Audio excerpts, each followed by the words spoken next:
I'm Robin Crane, and this is the Growing Your Financial Business the Woman's Way podcast. Listen, I was a financial advisor for over a decade, and I got so sick of the old archaic strategies that your grandpa used to get clients.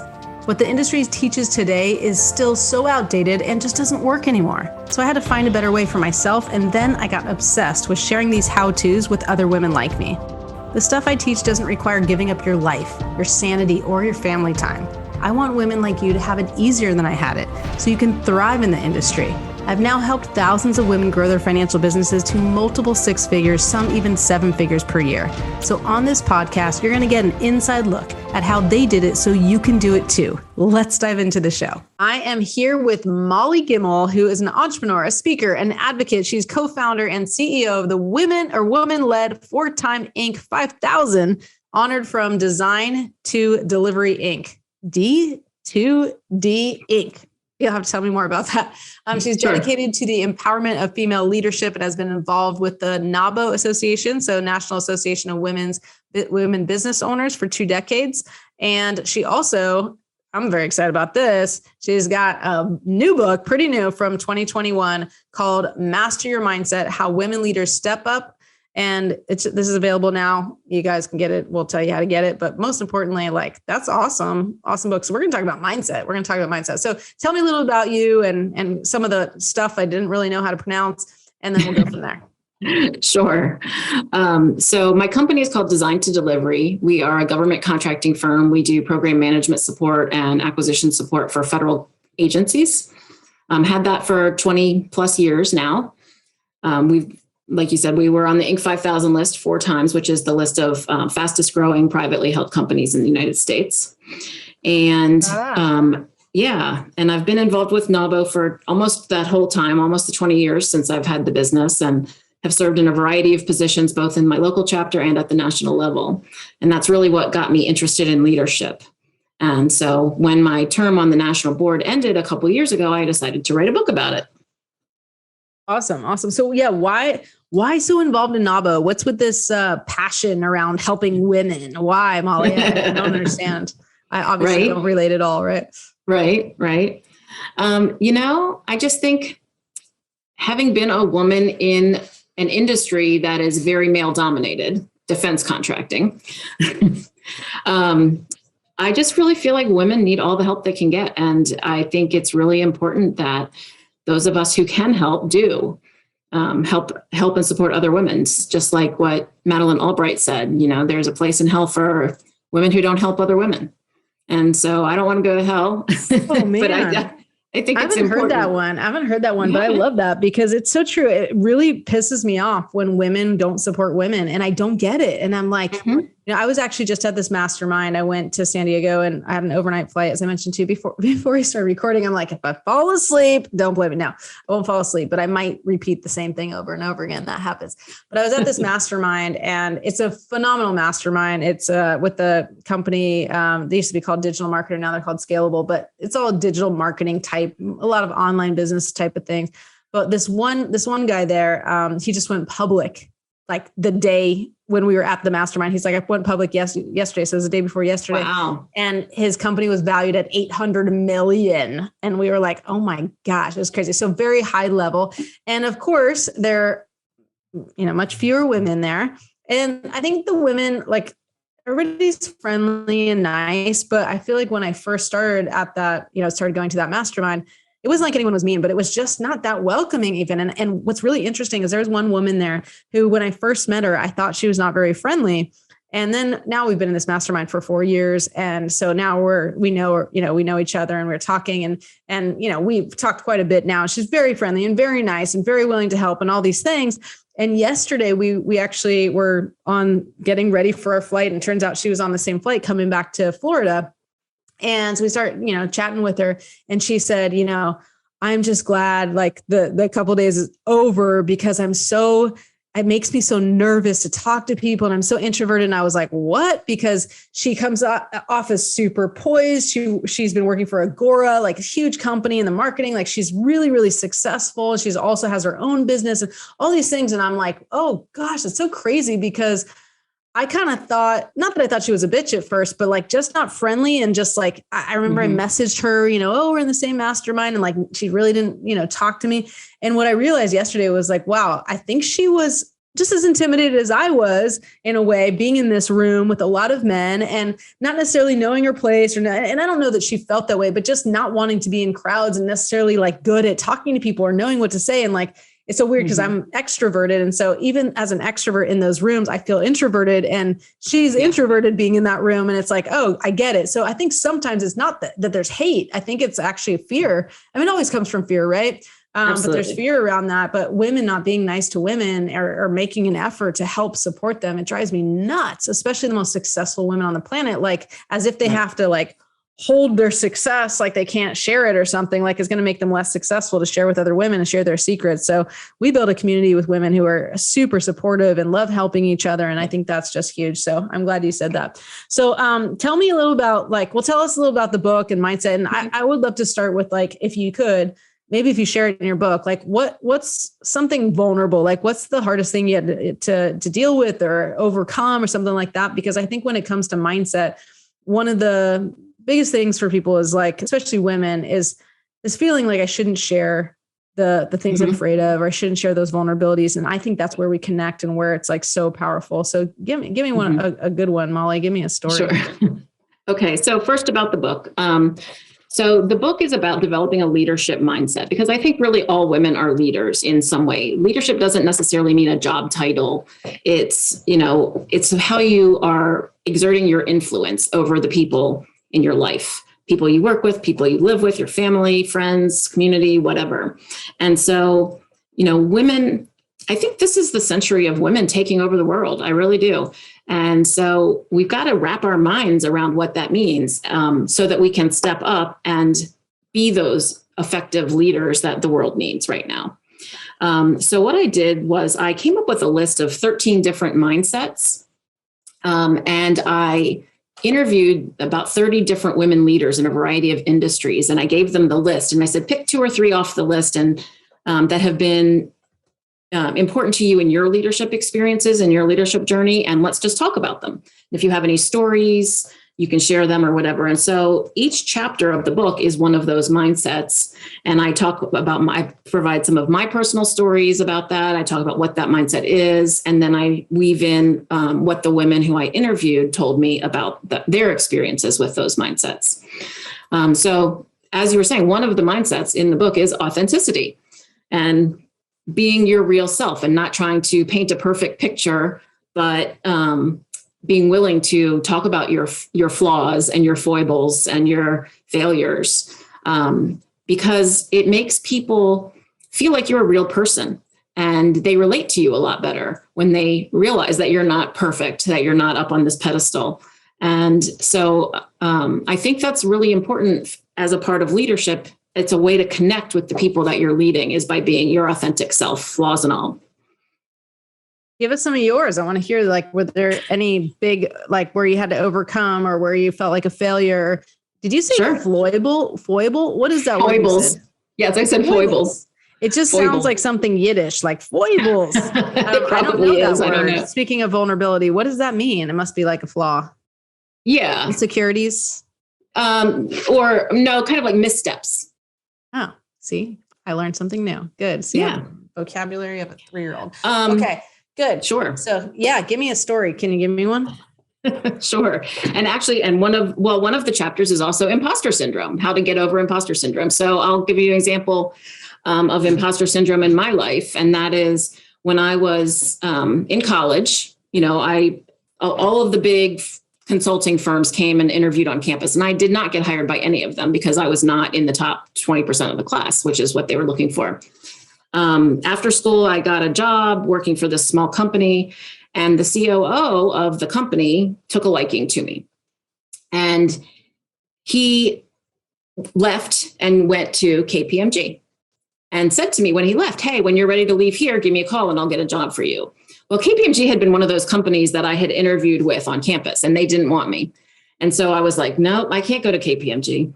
I just didn't think that I was qualified because they didn't want me when they interviewed with me on campus. And So it took me probably 6 months from the time that the COO of the company left till I got up the courage to call him and say, okay, I'm ready. Do you have a job for me? And he had a job for me, and he brought me over. And, and for probably the first 6 months I was there, I was a little intimidated by some of the people and really didn't think I belonged. But then I realized pretty quickly that, just because I didn't get great grades in school doesn't mean I'm less smart than anybody else. And I work just as hard, and I'm just as equally qualified and to be there as they were. I can relate. Of course, everybody can relate with imposter syndrome, especially women. But when I was, this dates back to fifth grade. When I was in fifth grade, my friend was in the gifted program, and similar kind of feeling is like, she was in the gifted program. So I was like, oh, that sounds cool. They got to go to see extra ceremonies and field trips. So they just got rewarded for being smart. So I'm like, I want to do that. And so then because I was not just handpicked as somebody gifted, then I had to try out or audition, or I don't know, they called it, maybe it's an oral exam, but it felt like an audition. And I went into this room, and I remember sitting on this stool basically, and having 3 people across the room. And I imagine it as a very dark room. And I don't know if it really was, or if that's just my memory of it, but I'm imagining myself sitting on this stool in this dark room, hunched over, and having these people interrogate me about words and things. And I don't remember much, except that they did ask me, they said, what's a tripod? And I froze. And I'm in 5th grade, and I was smart enough to know that I should know that word, but not smart enough to know what it meant. And then I was dumb enough to go back to my mom when she asked, well, how did the test go? And I said, not too great, because they asked some questions I didn't know. And she said, what? And I said, what's a tripod? My mom looks at me and she goes, you don't know what a tripod is? Come on, Robin, tripod, with 3 fingers. She goes, tripod 3, putting on her hand, I'm the dumbest person in the world. And I know my mom didn't intend to make me feel bad, but it was come on, tripod 3. And so to this day, we joke about that. My husband does the 3 fingers on his hand, tripod 3, when I'm going into a pattern. But that stuck with me. And I had the opposite effect, where I thought I had to prove myself. So I got straight A's throughout high school, straight A's throughout college. I think I got 1 B in college as a B+ in playwriting. I was pissed because I was oh my gosh, this is supposed to be the easy class. I think I also got a B in calculus, but I think those were the only 2 B's I got in college. And I was like, are you kidding me? I was so bummed about those 2 B's, but especially the one in playwriting. I'm this is an easy A, right?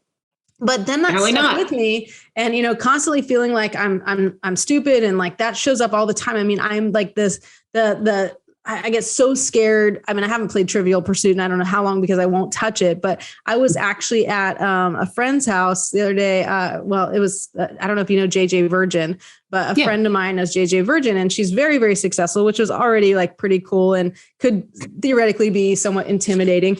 And we were chatting, and she was talking about this group. They have this group called Unicorn Club, and this really high end group. And I was like, oh, I think they're too baller for me, because she was kind of inviting me.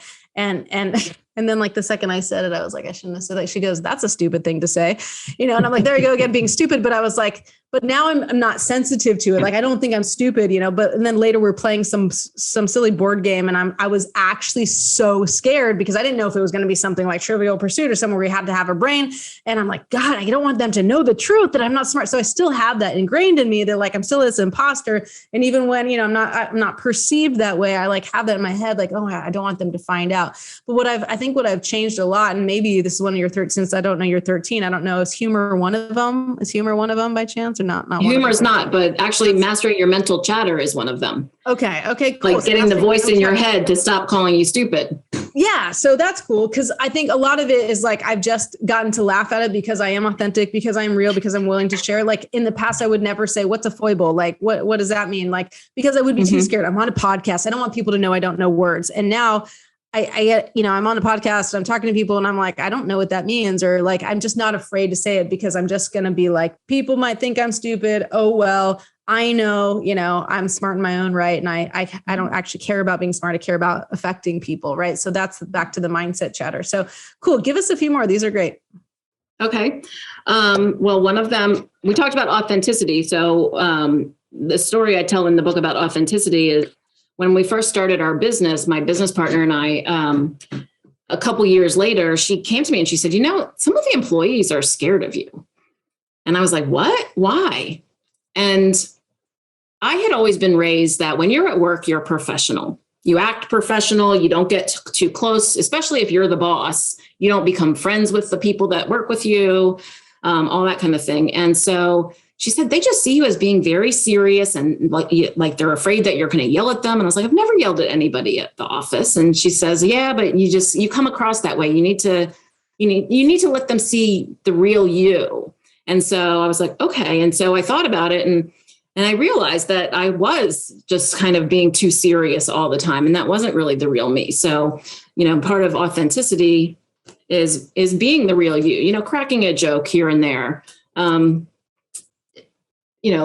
laughing hysterically at something that's funny. If it is telling about the mistakes that you made and what you did to fix them, all of those things. And so that way, we've developed a core team at our corporate office we're all really close and we all, really know each other well. And I think that even in a professional setting, even if I'm not friends with them, I don't, go on vacation with the people who work for me, but we get along so well. And it means that if something comes up that's challenging, we know each other and we know each other's strengths and weaknesses, and we can figure out a solution a lot easier. So I think, that's one of the reasons authenticity is so important. So how does someone go, okay, I mean, obviously they can read your book. That's a good start. But how does someone go from like, I know that I'm not where I need to be mindset wise, because everybody knows like, why do you need to have a powerful or an empowered mindset? Because you will do better in business. You will make a bigger impact. You'll have a better life, right? Even just how you react to things, how you feel about things. So it's obvious why we want it. I think the hard part is like, how do we get it? Like, going to personal growth seminars, I've done a lot of work on myself to get to a point where I can tell people that I was scared, that I was stupid. I had to like so much personal growth and meditation, all these things. Is there a quick fix? Is there a quick way? Is there like a step-by-step of how to do it? Well, there's no quick fix to anything like that, unfortunately. Right. I mean, if there was, it's like one of those things. Stay like this. I think acknowledging that you have work to do is the first step. And then figuring out, what areas you need the most help in. Is it mastering your mental chatter? Is it getting over imposter syndrome? Is it opening up and being more authentic? Is it being more resilient? That's another one of the mindsets in the book that, when challenges come, you just curl up into a ball and cry and you can't deal with them. So in each chapter, I talk about kind of what each thing is about and then strategies for making yourself better at that thing. There's no quick fix. There's no one seminar you can take in order to, really strengthen your mindset. I think it's a constant battle. And there's some things that I do way better than others. I was just having this conversation the other day about one of the mindsets is don't take it personally. Especially in a business setting, women really have a tendency to take things personally that aren't. Now, there are times that things are personal, but women take a lot of things that are not personally. And to be a more effective leader, you really have to be able to get over that. And I was having a conversation with someone the other day about, an organization that I've been affiliated with is going through some changes. It had a crappy thing happen, basically, and it has caused a lot of turmoil at the leadership level, and people taking sides and taking everything personally and saying nasty things about each other. And there's just a whole lot of ugliness happening. And so I was talking to one of the other people who are involved, and we said, you know what? We're all supposed to be leaders here. We're all supposed to be focused on servant leadership. We're here to support the organization. The organization's not here to support us. And we need to take a step back, stop taking it personally, get the group together, get the group back on track, and move forward, because that's what leadership is about. Your big girl panties on. Exactly. I'm not a fan of that expression, but but exactly, yes. Yeah. We have something called a big girl policy. I don't usually say pants or the other word I don't usually like either, but even for like, this is not to take things, not about taking things personally, but we have when it comes to payments and stuff, people say they want to be in our program, let's say, and it's not like we're forcing them or we're trying to, like, we unsell people as much as we sell them sometimes, because it's like, I don't want you to do this if I don't believe you're going to get an ROI. They choose. And then sometimes, it's like they ghost us, and it's like, hey, so we now have a big girl policy that's like, hey, if you got to make different payments, you got to work something out, whatever, like you got to show up and tell us and be proactive about it. We don't want to chase you. And so I think just in general, like being the bigger person, I think is the same type of thing, is like, not taking it personally. It's really hard not to do that. But why? Like, why is it so hard? It's because you're just worried about judgment. Like you're constantly concerned about what everybody else thinks. And like you said, it's not about, the organization supporting us. It's about us supporting the organization. So if we're actually thinking about, well, what is the true purpose of being here? To help people, to make a difference, to contribute. So then if I could just take that, put that aside for a second and say, let's just pretend that has nothing to do with me and all the stuff I'm making up. Would I show up as a better leader? Yes. I remember this fight I got in with my husband once. We were in Alaska. I don't even remember what it was about. It was something so stupid. Like it was just about how he talked to me. And it was like the way he said it made me feel judged. Right. And it wasn't even what he said. It's just the way he said it. And he does this all the time. And I hate it. And so I got mad at him, but it wasn't the fact that it wasn't what he did. It was the fact that how I reacted to his reaction made him react in the way I didn't want him to react. That's very confusing. But basically it's like, once I said that bothered me, it's like, he wasn't like, oh, sorry, honey, I didn't mean it that way. He was like defending why he said it that way and how it didn't mean what I thought it would meant. And I was like, oh my, and I was pissed, like crying. Like I was in the car crying. I almost wasn't going to go on this hike in Alaska because I was being a little, what? And so all the kids and my in-laws are getting out of the car and all this stuff. And I'm like, I just need to stay in the car. Like, I'm not sure if I'm coming out. And I'm being like, I'm taking it personally, like I'm being a little baby. And before he goes, like everybody else gets out, and I don't want my kids to see me like this either. And I know that it's not right, but it's just like, it didn't feel good. And I felt like I wanted him to react in a different way. And so he kind of like, before he closed the door, he goes, Robs, I know you're mad at me. I don't really know why, but just ask yourself, like, was I trying to hurt you? Like, was there ill intent, basically? Like, was I really intending to hurt you? And I wasn't. And so like, do you really want to react this way? And not like, do you want to be a little baby? Like he could have said that, but that would have been a bad choice. But it just got me to thinking it wasn't even like, do you want to react this way? He didn't say that. He was just like, just know that my intention was not bad and I wasn't trying to hurt you, and take what you want with that. And then, he left, and, I had a few more tears and cried. And then I said, took a few deep breaths, and I was like, I know he didn't mean that. Why am I making such a big deal about this? Like, stop being a little baby and go have fun, and I just kind of shook it off. And it took me a little bit, like I needed a little space to get over it. But it's like, it goes back to this fear of judgment. Like I just felt judged, and it was so silly. Right. And I know the intention wasn't to hurt me, but in that moment, the way he said that made me feel bad, but it wasn't him making me feel bad. It's me, I'm making myself feel bad. And I think that's really, really hard. Like my husband and I, we say this all the time, like you can, and we read it somewhere, we didn't make it up, but you could be right, or you can be in love. Right. And you probably heard you can be rich, or you could be right, or you could be rich, you can be right, or you can be in love. And it's like those times, like, I just want to be right.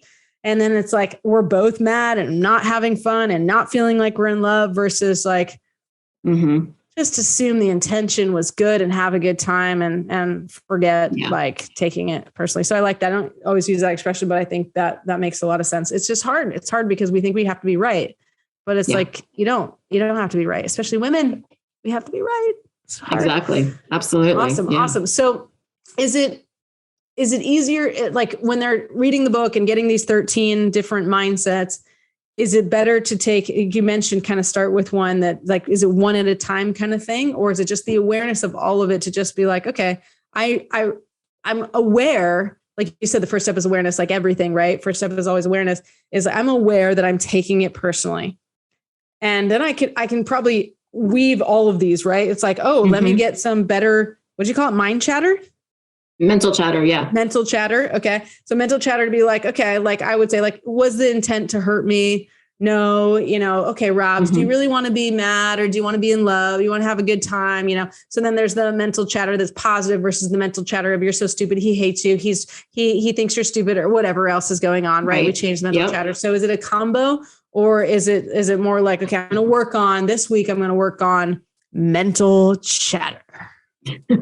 What's the best way to use it? Well, I think it's different for different people. I think some people will benefit more from just reading it and taking it all in and then kind of deciding. And actually in the very end, at the conclusion, I have a little quiz that people can take about and rate themselves on where they think they are on each of the 13 areas. And then maybe use that to pick one or two that they think they need to work on the most.